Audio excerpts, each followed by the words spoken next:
Are we live? Yeah. Oh, welcome. I always get so shy. I'm just kidding. Hi, guys. What's up? Welcome to Historia. Yes, I'm Kylie. I'm Jamie. And we are just so glad you guys could join us today. It is August. It is August. It's almost spooky season. I am so ready because today I was telling Kylie that I went to I accidentally Marshall's. just Snapchatted you. Sorry. I saw that. I was like, I what are you did not doing? mean to do that. My phone had a panic attack. Okay, sorry. You went to Marshall's. Yes. I went to Marshall's because lately I have been seeing all over my Instagram newsfeed that there are they are jars, but they're like Mickey and Minnie pumpkin ones.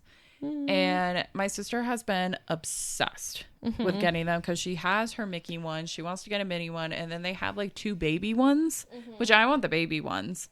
So I finally went to Marshall's today after work and I was like, okay, I'm going to see if they have anything out for Halloween because the last time I went, they didn't. And I found two. I called my sister up and I was like, hey, I have great news. And she was like, oh, you found them, didn't you? And I was like, yes, I found, there's a third one. So if you want to let your friend know, I don't know. I didn't see a lid on it, but it's somewhere there, I'm sure. But I will find it. There's one there, but like, just go to different Marshalls. We only have one home goods store here. Yeah. Like TJ Maxx. I think we have multiple Marshalls though. I don't know. I don't know. I need to go Halloween shopping. Once I get a job, like once I have another job lined up, then I'll go. Right now, I'm like, I should maybe not. Dollar Trees, honestly, they have some really good ones. That's where I usually get all my stuff is Dollar Tree. Yeah, because since we both live in a house, we're going to have like actual trick-or-treaters. Yeah. Like we had some like pop up at our apartment like a couple years ago and we're like, we don't have candy. And then I literally luckily had like a small amount of candy for when my parents gave me some. And so we're just like, here you go. Like we don't have really anything. I'm sorry. Because I didn't think living in an apartment that you get trick-or-treaters. Yeah. I wasn't home, I don't think. So I don't know. Yeah. Did, but well, last year we weren't home because we went over to Erica's. But this year, since it's like in the middle of a week. I mean, it makes sense. Like there's kids that live in the apartments. They don't want to go to some random neighborhood. Like I get it. Yeah. But yeah, it is a weird concept. It is. And I was completely thrown off because I was just like, wait, what? You're still okay? Let me go try and find candy for you. I'm so sorry. Like, I didn't know this was a thing. Yeah. But this year, like, I want to decorate. So we have two front doors. And the only door that we don't go through the main front door, technically. We go through like our back door. So I have to decorate the whole front door.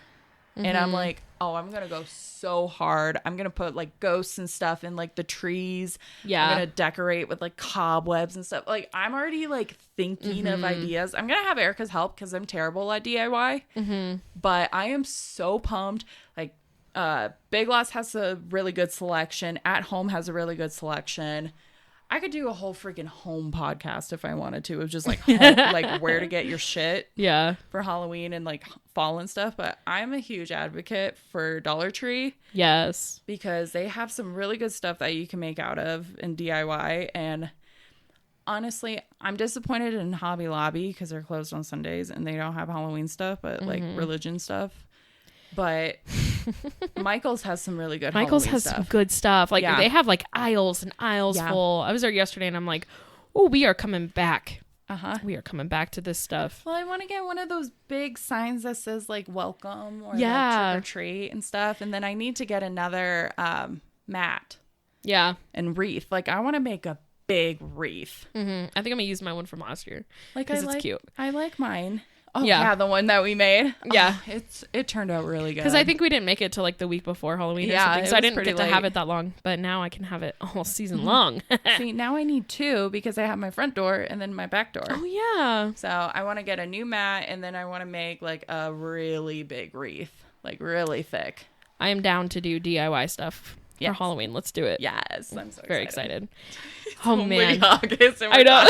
We're just like just like, wait till Christmas comes around. Oh, I know. And I'm like, I should maybe get like fall decorations, not just Halloween decorations, because usually I just do Halloween decorations and then it's over, and then I'm like, well, I guess I'm not going to decorate till Christmas.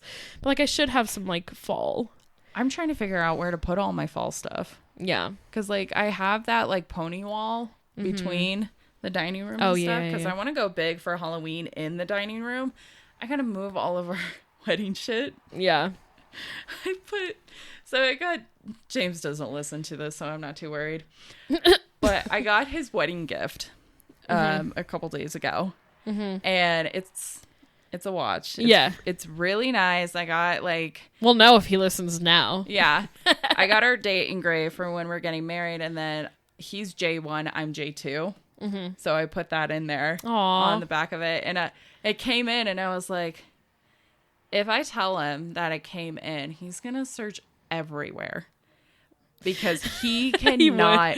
He shakes his gifts at like Christmas to try and figure out like what they are. He's that kind of person. That's me too. And so I was like, the one place that I know he will never look. Why does that happen every time? What was that? Apparently, I looked up a kind person. What? Apparently, we said that at some point. It searched, my watch just searched kind of person. And then it said, I found this on the web. A kind person is a good listener and takes an interest in what others have to say. That's creepy. Was not talking to you, Watch, but okay. Anyway, back to your story. But so I decided to put the box of where his watch is in the middle of all of our wedding shit that's everywhere on our dining room table. I was like, he is never going to look here. Oh my God, that's amazing. It's literally in plain sight, and he's never going to know. Dude's oblivious. That is too funny. You're like, I'm just gonna see if he finds it. But I love that. I also inherited though a lot of stuff from my aunt of like Halloween stuff, so I wanted to take in like a 10-foot blow up, but James was not about it. Blow up. It's just a pumpkin blow up. That could fit. You can make it work. I don't even know if we have outlets on the outside of our house. Well, but extension cords. Just going all the way into your house.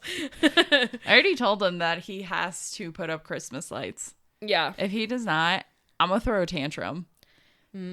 This is our first house, and I've always had a house growing up that had Christmas lights on it. Same. My family always did it, like, put them on really late because they're procrastinators. That's not going to be me. I'm going to be like, to me, I've talked about this last year, Christmas doesn't start till December 1st. I'm sorry. I'm one of those people, but I get tired of it if it's up too long. Yeah. I'm sorry. I know I'm the same person that says that and then wants to celebrate Halloween in August. I get it. I'm weird, but like, I can't listen to Christmas music before December.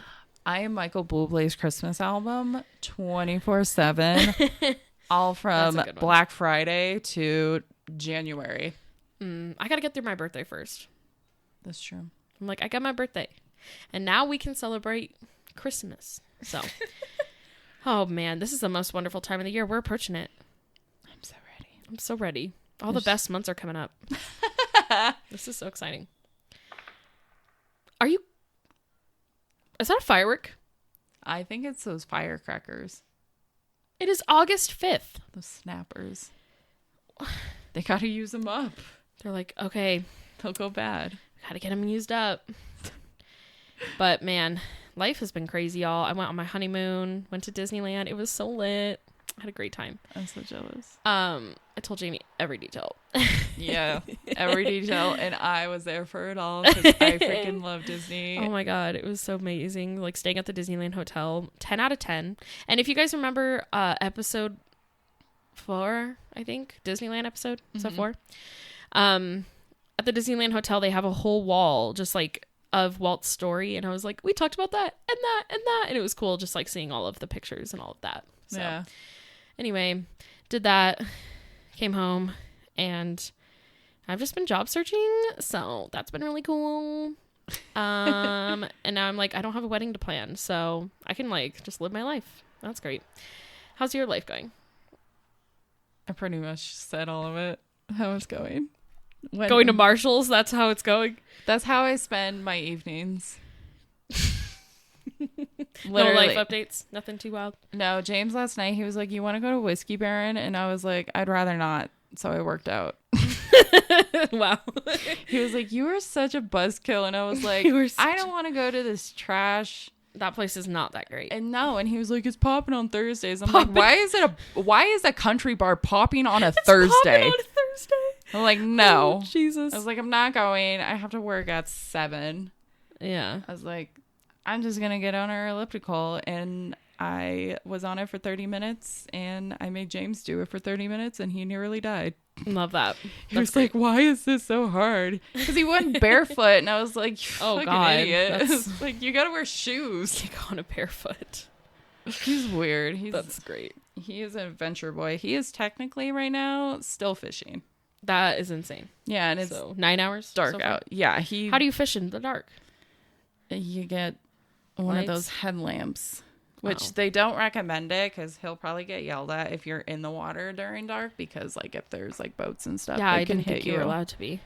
No, he was hanging out by beavers all day. There are beavers there? Yeah, really? Yeah, cute. They look pissed. I bet. I was like, you were in the house. Yeah, you gotta get out of their house. house. I went fishing one time when I was camping with they always went, but I was like, ew, no.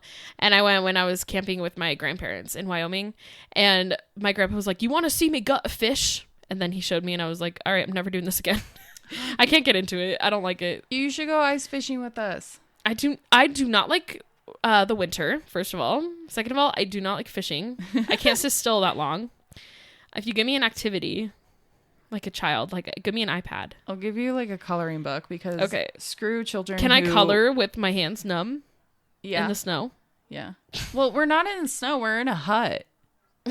We have a hut and a heater. I just imagine that you're like on an ice bank and just like... Yeah, you're in the middle of a frozen lake. Yeah, that sounds... But you have a heater? Yeah. So it's not that bad?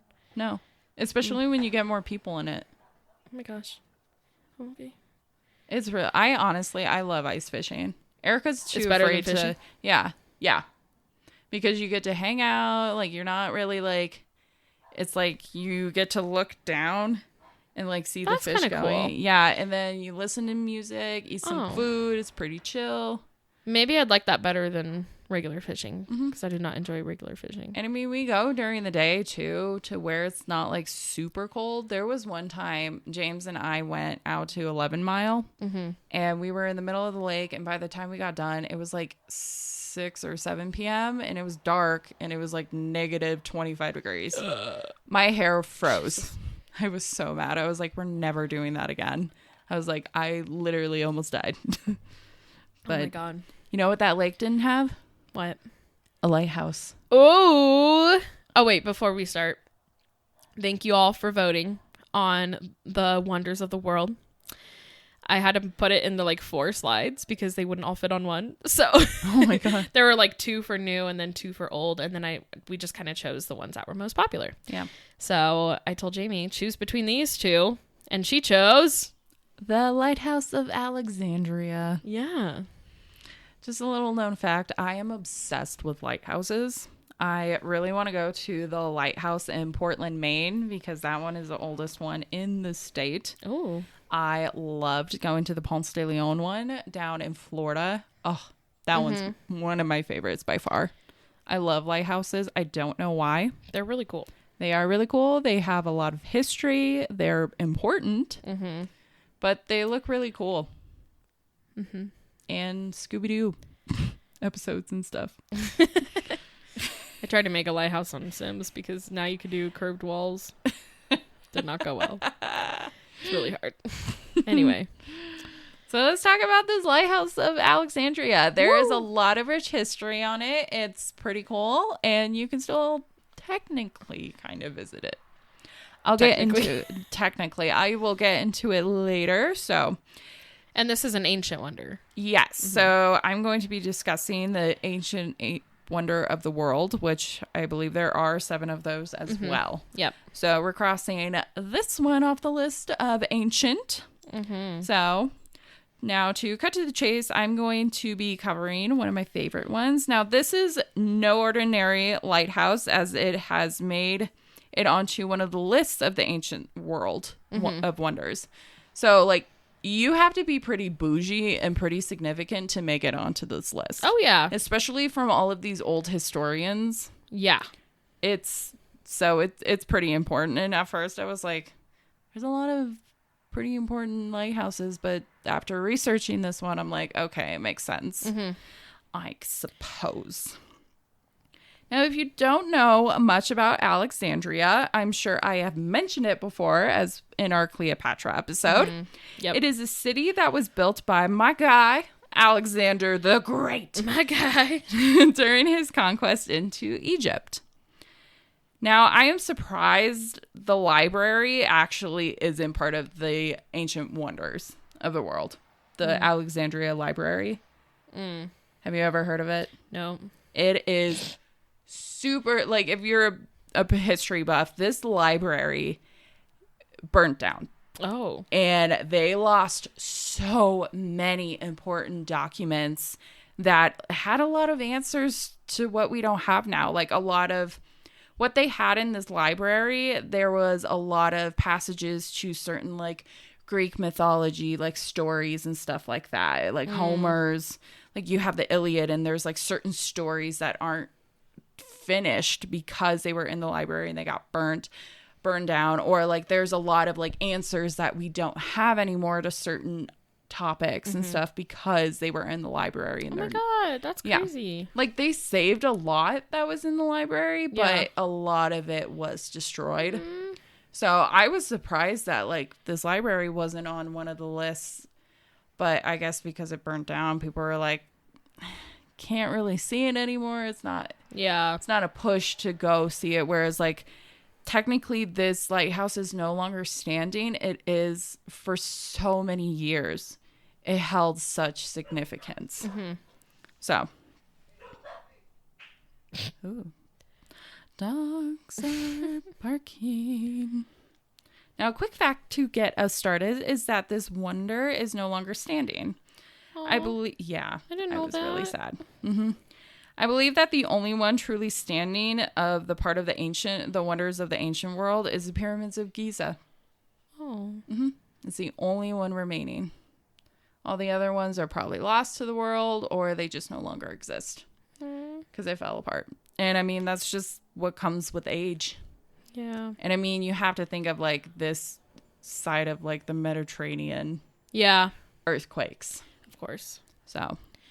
Man, that's sad. I was like, I can't wait to visit this lighthouse. Nope.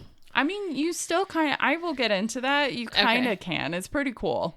Okay. So, the 7 wonders of the ancient world that we will cover was also developed into an idea in 225 BCE when a man named Philo of Byzantium came up with the idea. Now, there are other people that I'm going to mention later that also helped define what would make the list. Okay, because I was wondering, who decides this? Yeah, there's multiple of famous people that helped decide of, like, who was going to make the list.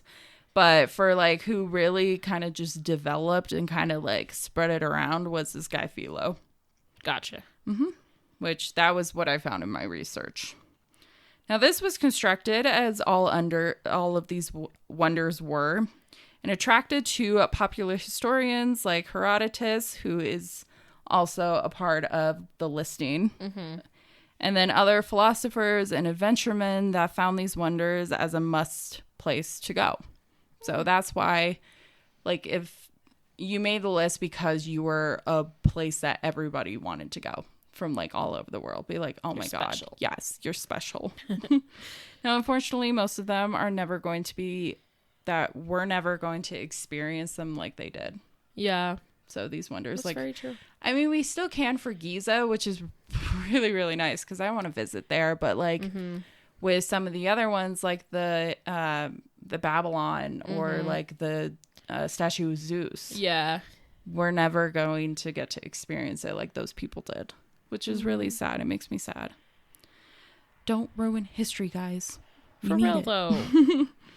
Now, luckily, we do have the history from these men on what these wonders were like. Again, we should take their words with a grain of salt, as I will mention later on, as there will always be contradictory remarks from different sides. Yeah. That is just ancient history in general. It's really hard to find proof. For real. It's just all word of mouth. Now, I want to talk about this lighthouse more than just my interest in lighthouses, but reading on the history of it, it's fascinating, and I didn't realize how significant this lighthouse was for sailors and merchants of Egypt. Like, this is what the people, like the sailors, relied on for to get like their exports or imports and just like trading and stuff. Like, this lighthouse was so significant for Alexandria. It stood for a long time. Now, let's get into the real tea of this episode. It all started with Ptolemy the First. Oh, wow. Do you remember that I name? remember him. Yes, just like in Cleopatra, she is part of the Ptolemy family. Everyone go listen to that episode. Yes. 2 episodes. Oh, yeah. Two-parter. Two-parter. Now, Ptolemy is who started it all for the Ptolemy clan and what is to follow. Now, Ptolemy the First started out as a general for Alexander the Great. He was his BFF. He was like, bro, I got you. I'm going to be right by your side. And Alexander was like, oh my God, you're just so great. I love you so much, bro. We're going to be besties forever. Now, he went to Egypt with Ptolemy. Ptolemy went to Egypt with Alexander. And, of course, Alexander did all of his conquesting. He created Alexandria. He was like, this is going to be the best place ever.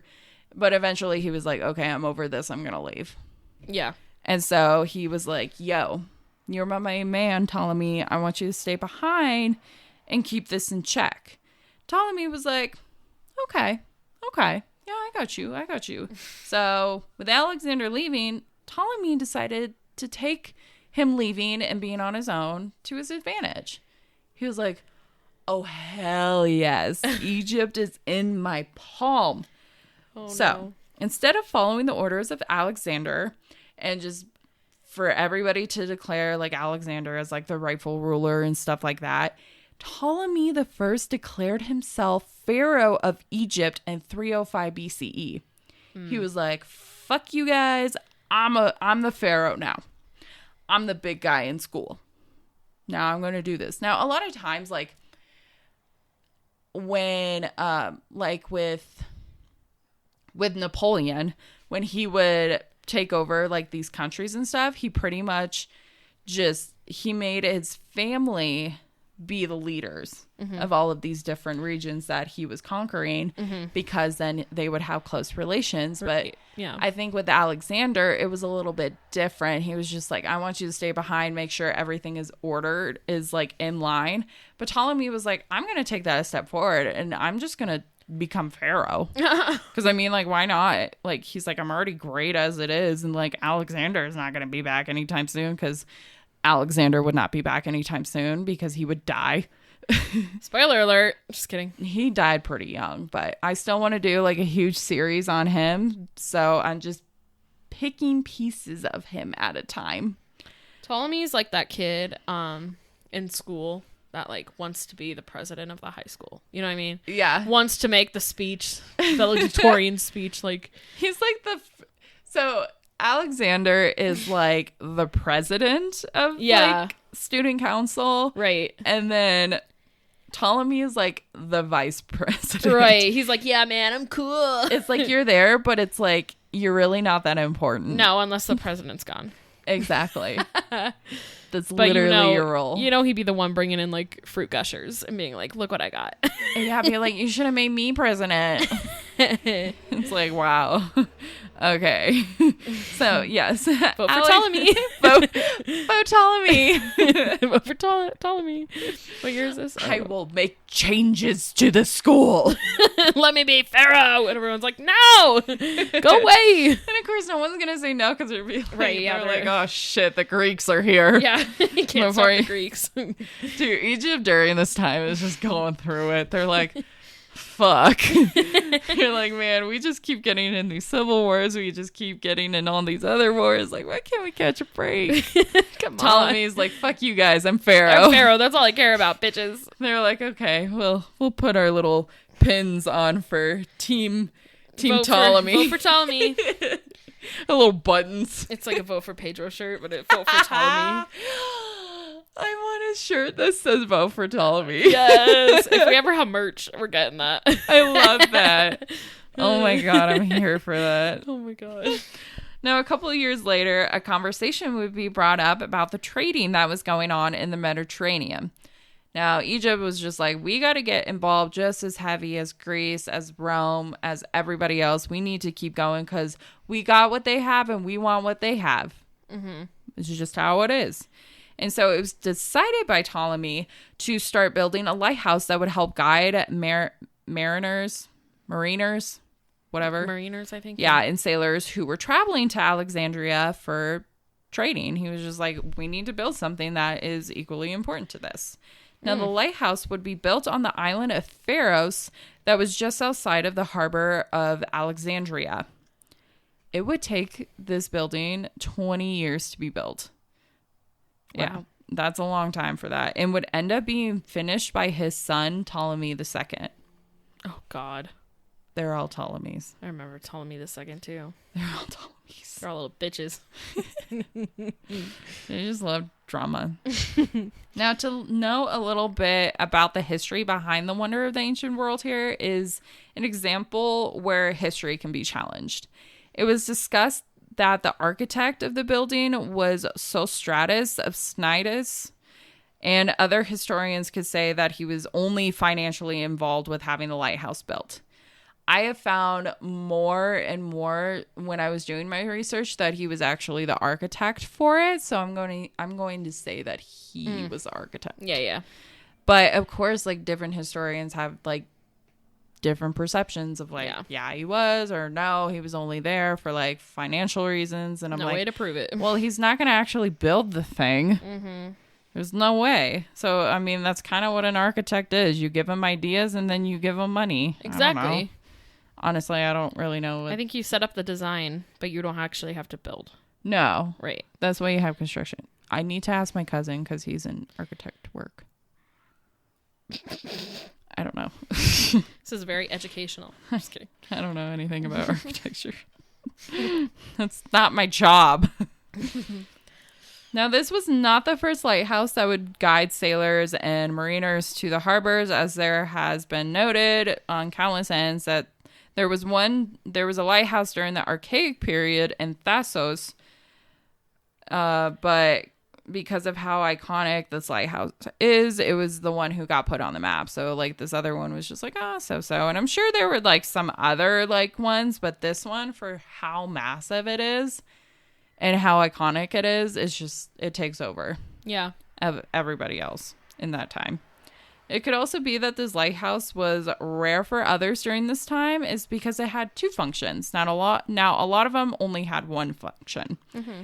So the two functions that it has is that it lets sailors know where the harbor was located, but also as a navigational aid that would warn such sailors about shallow waters and just like rocks that were like submerged from the water. Mm-hmm. Now, most lighthouses during this time, they only have one function. So they're like only guiding them to like wherever, or they were pretty much warning them about like what was in the water. Yeah. Because this harbor of Alexandria was very common to have really like sketchy waters to get into it. Mm. So it's like this was good that they got some had gators. This. Probably. Well, I think they're saltwater crocodiles. Yeah, that'd be crocs because they're in the Nile. Yeah, so some good old crocs in there. It makes me think of Prince of Egypt. I don't know why. That just like as soon as you said gators, Prince of Egypt just popped in my head of like that scene where God, I don't know. I need to stop. I think of that movie I watched recently where they're like on the boat. There's a murder. Oh, Death on the Nile. Yeah. I need to watch that. Dude, it's so good. Don't spoil it. I need to watch it. Watch Now, to define this beauty of the wonder, well, again, it is also contradictory. So one thing that is more contradicting than the Hollywood culture now is ancient culture. It was hard to prove exactly what something looked like when there were multiple historians telling different stories and no exact ruins to prove that is correct. I mean, this happens all the time. They're like, oh, well, it was this thing. No, it was this thing. You never know. Right. So what we can go after is that the similarities between those sources. So I'm going to kind of list off of just like, oh, what can they agree on? Because there's like so. One that can be known is that the tower was white in color. So this was to help the sailors see in the distance as they would pop out in the dark and during the day. So the tower was like really bright and vibrant. And I believe some of it was made out of granite. And I think they use Yellowstone too, because they actually use, so this is like a little known fact, is that on the pyramids, they used to glisten. They used to shine. Because of the limestone that they used on it, it would really make the pyramids pop. And so they would like, with the sun, they would like shimmer and everything because of that type of rock. Well, later on, because Egypt has been a struggling country since then, they actually took pieces of the limestone from the pyramids to build their buildings today. Oh, wow. So in some of like the older buildings and whatnot are pieces from the pyramids. That's really interesting. So that's why when you look at some of them, like they look like they're half broken. Yeah. But that's just where they took the limestone from. Oh, wow. That's very fascinating. It's very, and just take it from the pyramid. That's what they had to do. I mean, they even took, I have it in my notes later on, but this is a great point to put, is that they actually took pieces from the lighthouse to build certain forts and stuff like that.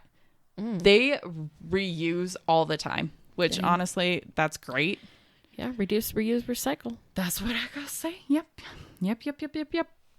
I agree to that.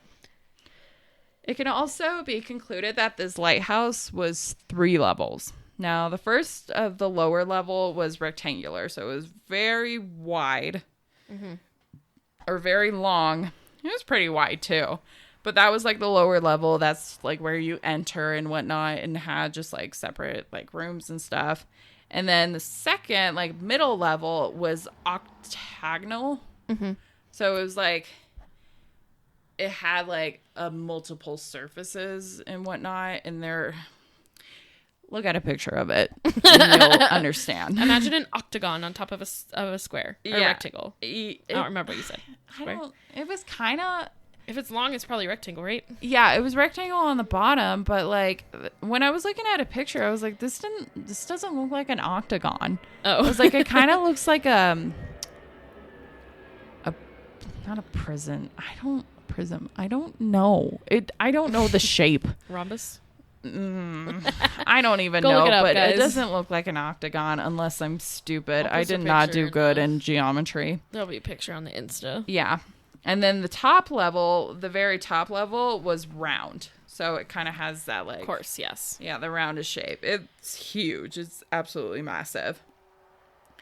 But it's also described on a lot of the sources and from historians that on the top of the building, there was a statue of Zeus Soter. So that was also very a common thing for them to have. Now, historians have gathered that the lighthouse could have been 330 feet to 460 feet. So this is also, so it's 100 to 140 meters high. Oh my God. This thing is massive. Now, this is astonishing, as if this is actually factual, that it could be up to the 460 feet. It would have been the second largest architectural structure right behind the pyramids of Giza during this time. Oh my God. Yeah, because the pyramids are massive. Yeah. But like this as an architectural structure created by humans is massive. So it's amazing what I would say Egyptians could do, but I mean, at this point, like half the people were Greek. But it was, God damn it, Ptolemy. it was mostly the leaders at this point that were Greek. Everybody else was like, I don't know what you're saying. Vote for Ptolemy. Poor Ptolemy. I bet a lot of like Egyptian heritage is like a lot of Arabic, a lot of Greek, a lot of Roman. Because it's just mixed. It's same a lot with of mix in there. well, it's the same with Latin America. Yeah. So it's whatever. Now, the next interesting part of this wonder that may be on your brain is how did they light this thing? Like, did they just like take a lighter and go flick? I didn't even think of this part. Yeah, because like, what does a lighthouse do? Lights. It lights It up. stays lit. Yeah, it stays lit.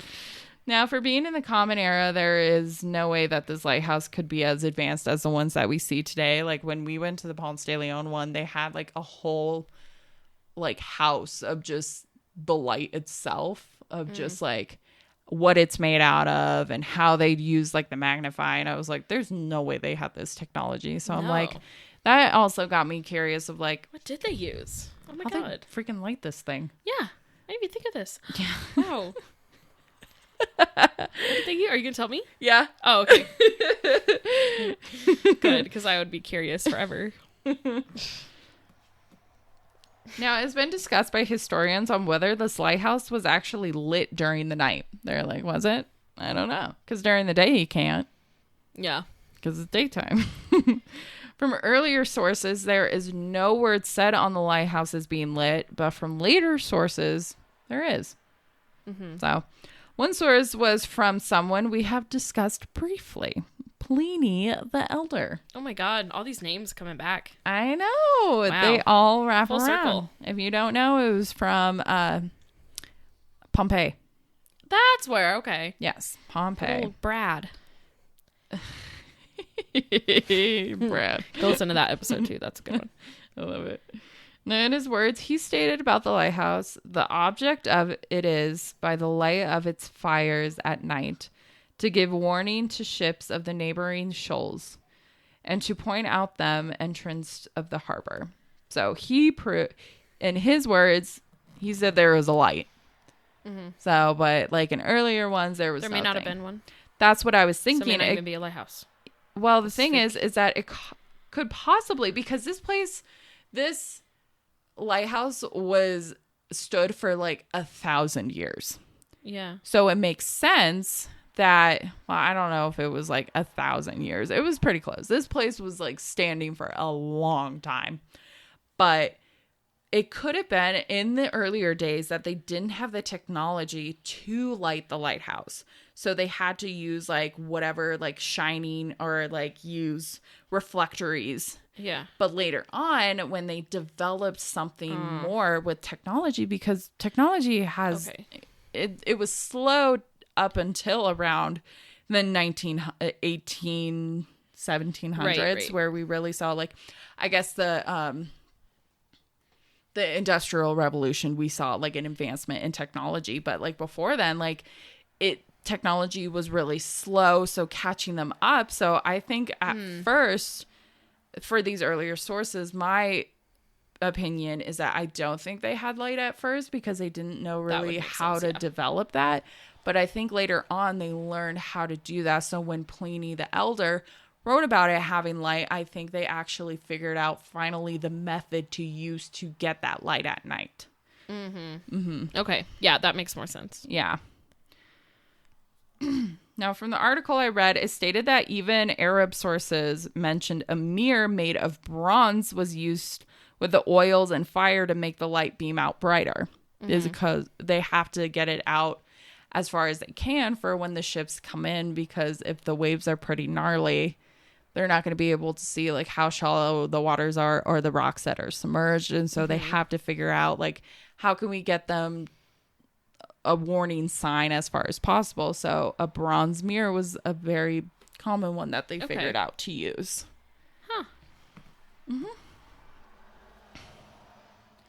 Now, one can wonder about the size of this lighthouse because you can't really tell anymore, but like mosaics and paintings on sarcophagi showed how large this building truly appeared to be, or like the shape of it. So we have proof of like what this building actually looked like from the art that they created. Okay. Which is so helpful. Right. Thank God. Because that's one thing that I love, is that they're so descriptive, and it makes me sad, because like you look at all of these ancient Egyptian temples and a lot of like the artifacts and stuff, and like they look really bland. Yeah. But during their prime, they were all painted. Like the Egyptian culture, they were so vibrant and colorful. But we don't remember that because all that paint dries up and it just goes away. But like once you look into like the tombs and stuff that they've been getting into lately, you really get to see the beauty behind it of like just the paints and stuff. It's amazing. That's awesome. But in this case, they didn't really do anything for painting it, because they're like, white is pretty bright, so let's just go with that. Yeah. Like they weren't going to make like a gray building, because they're going to think it's a rock. Wait, this rock has a door. Now, I've been talking about mostly of like the building itself, but now we have to kind of discuss of like, how did it become a wonder of the ancient world? Now, it's because of its unique structure and the purpose behind it, and made it onto the list and really caught the eye of multiple like historians, of wealthy people who had a significance in this political factor of listing of historical places and structures. And a lot of these, some of the people that really are the ones that came together and were like, yeah, this needs to be on the list. And we have Herodotus, who was a historian. We have Callimachus of Cyrene, Antipater of Sidon, and Philo of Byzantium.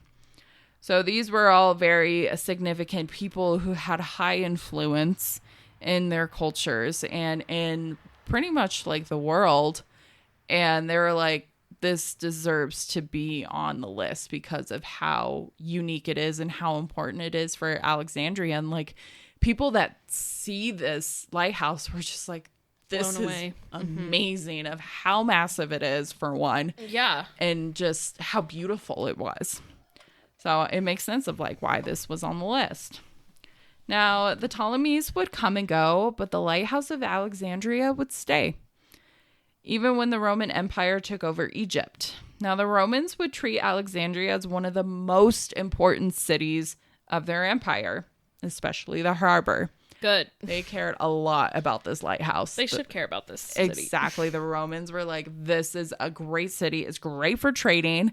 Yeah. They're like dead set in the middle of like the Mediterranean. If you know anything about the continent of Africa, is that there's a lot of precious jewels. I don't even know what they knew about that then. I'm sure they did. Probably. But like there was great trading. So I'm like, why not use it for Alexandria? Because it's like in the middle. It's a good hotspot.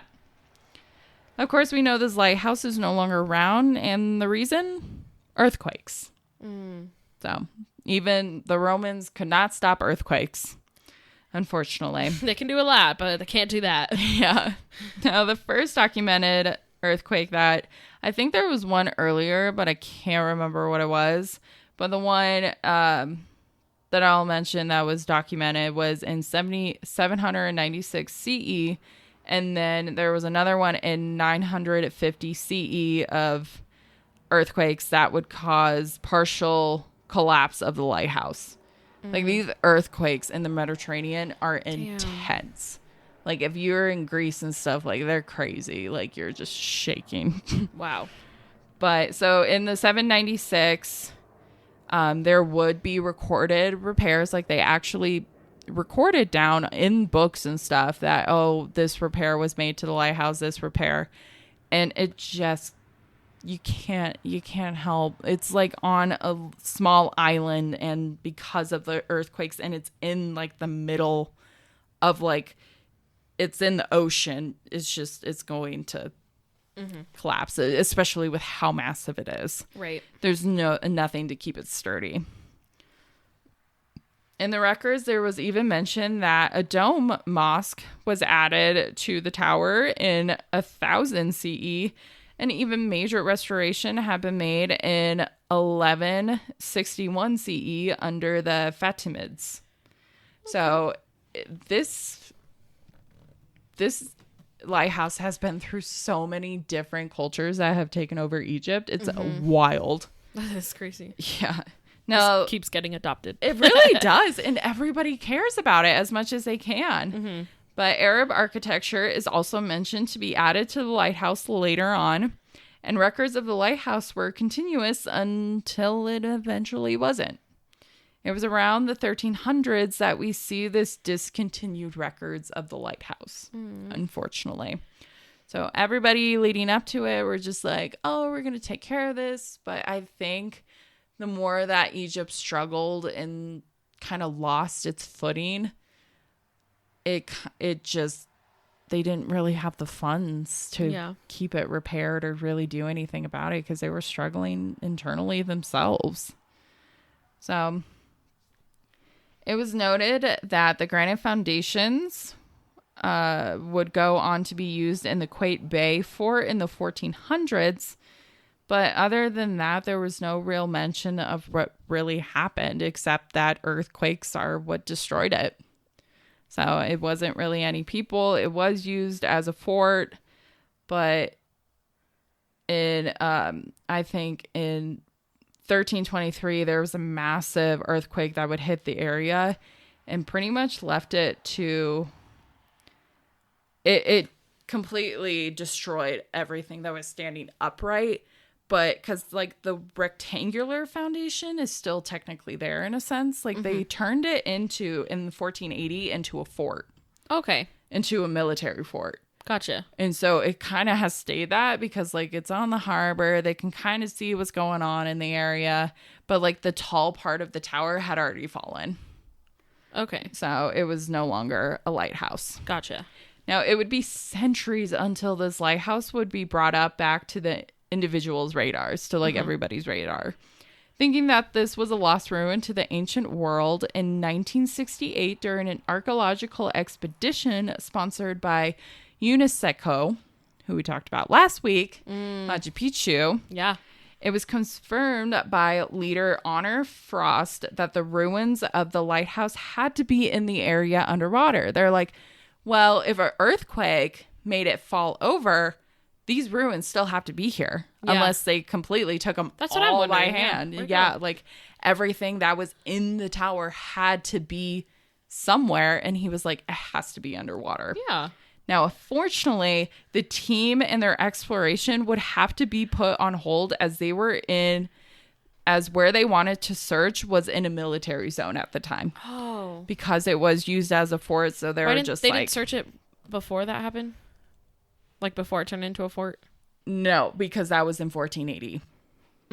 So I think it kept as like a military zone. Okay. For that. So they were just like, shit, now we have to wait.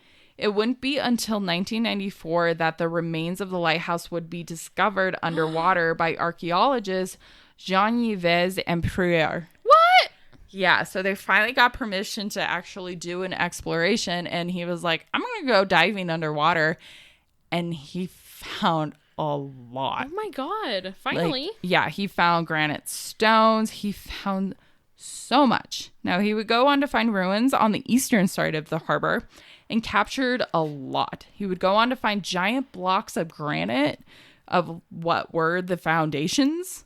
Wow. 30 Sphinx statues and 5 obelisks that had carvings that dated back to Ramses II's reign.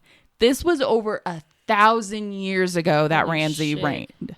Oh my God. Yeah, so having 5 of these obelisks there, it's amazing. That is incredible. He found a lot. And they're still finding this shit. They're still going down there and discovering stuff. Wow. And the crazy shit is that you and me can go there and dive. I think you have to get special permission, but you can buy tickets. Oh my God, let's go and dive. Let's go find some pieces. Oh, 100%. Well, yeah, they haven't moved them. So is it like a tourist thing now? It's like a museum. It's like an underwater museum. Wait, what? Yeah, because they haven't moved anything. they've just left it there. They're still uncovering. So when you go there, you just can dive in the water. That's like the only thing you can do there. Well, I think you have to get special permission. You have to get, if you're going to dive, because I think you can snorkel, but I would want to dive. So I think you have to be like, I think you would have to go with a group of people to be diver certified. Yeah. But, oh, that would be so cool. Yeah, it's like a whole thing that you can do of like going down there, and because pretty much what they did is that the UNESCO have made this made the harbor protected and to be listed as a World Heritage List of submerged sites. Okay. So, which is pretty cool. Now, it has been turned into an underwater museums, but you definitely have to I'm sure you have to get permission for it. But yeah, you should just go diving down there and look at like all the sphinx that are down there still, all of the granite blocks. Dang. It's pretty cool. That's awesome. Yeah, because when I was looking on like the article that I got it from, it was pretty much just all of like, oh, well, you can get like a tour, go on this, da-da-da-da-da.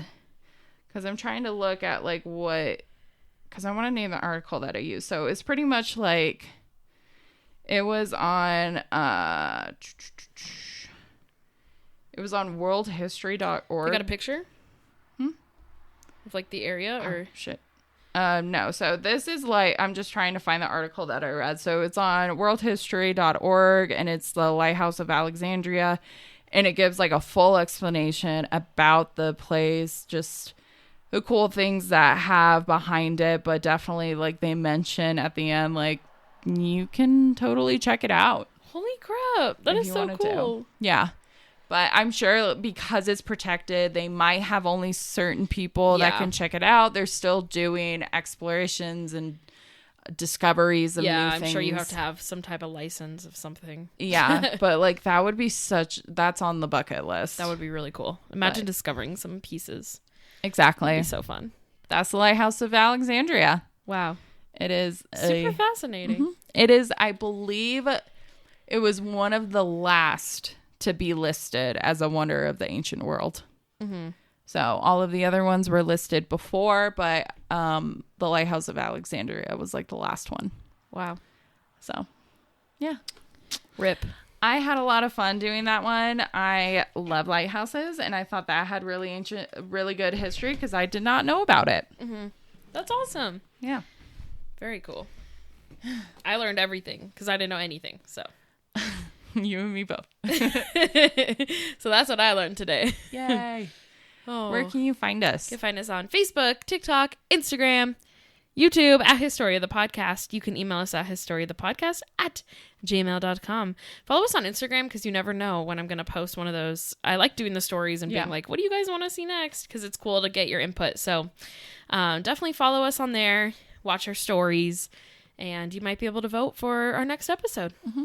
And let us know through our email what you would like for us to cover next. Any input. We really are highly encouraging you guys to like reach out to us, just comment. Yeah, for sure. We want to just meet you all, and feel free to give us a rating if you feel so inclined. Mm-hmm. And yeah, spooky season is coming up. So if you have any episode ideas. Oh, Halloween episodes. Yes. We would love to hear it. So please let us know. Or if just other episodes. Doesn't have to be Halloween. Yeah. We're just in the spooky mood, as you can see. Always. All right. Catch you next week. Ooh, I think there might be another wonder coming up. All right. Goodbye. Boom.